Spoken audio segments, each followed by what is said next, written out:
Welcome to my channel. Today, we're talking about a huge moment in sports and business as Michael Jordan himself took the witness stand in the high-profile NASCAR antitrust case, explaining why he decided to sue the very sport he loves. Michael Jordan, a lifelong NASCAR fan and the majority owner of 23XI Racing, appeared in federal court and made it clear that this lawsuit isn't about revenge or ego. According to Jordan, it's about fairness. He told the court that NASCAR's current economic model is not working for teams and that someone had to step forward and challenge it.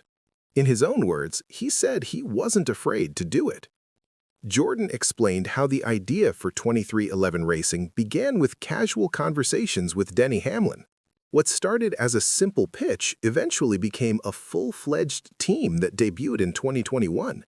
Since then, Jordan estimates he has personally invested around $35 to $40 million into the organization. He also paid $28 million out of pocket to purchase a third charter, expanding the team to 3 cars, all in the hope of becoming more competitive and building something long-term. On the stand, Jordan admitted he doesn't handle the day-to-day operations.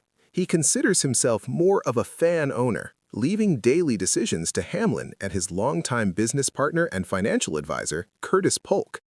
Interestingly, Polk initially warned Jordan that entering NASCAR could be risky for his brand and image. Jordan smiled while recalling that moment and made it clear that his passion for the sport outweighed those concerns. The heart of the case revolves around NASCAR's charter system. Jordan testified that once he truly understood the business side of the sport, he realized the lack of partnership between NASCAR and the teams was a serious problem. While he credited NASCAR for building the sport, he said growth should be a shared responsibility, similar to how leagues and players work together in basketball and other major sports.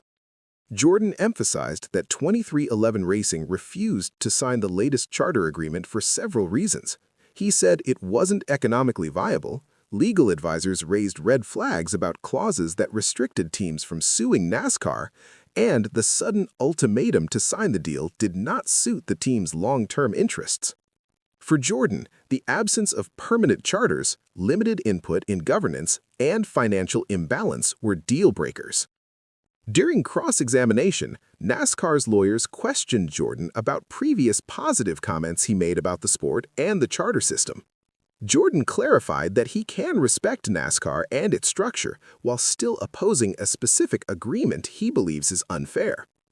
He also addressed internal messages where Curtis Polk described their strategy as being a mosquito bite every week, meaning they wanted to keep pressure on NASCAR through constant discussion and public attention. Other testimony that day supported Jordan's concerns. Heather Gibbs of Joe Gibbs Racing described the financial strain teams face and called permanent charters vital for stability. She even described the deadline to sign the charter agreement as feeling like a gun to the head, showing that Jordan's frustrations aren't isolated. In the end, Jordan told the court that his goal isn't to damage NASCAR, but to help it grow. He believes that real partnership, compromise, and shared risk are the only ways to make the sport stronger and more valuable for everyone involved. That's the story behind Michael Jordan taking the stand in one of the most important legal battles in NASCAR history. If you enjoyed this breakdown and want more stories where sports, money, and power collide, make sure to like, subscribe, and share. Thanks for watching, and I'll see you in the next video.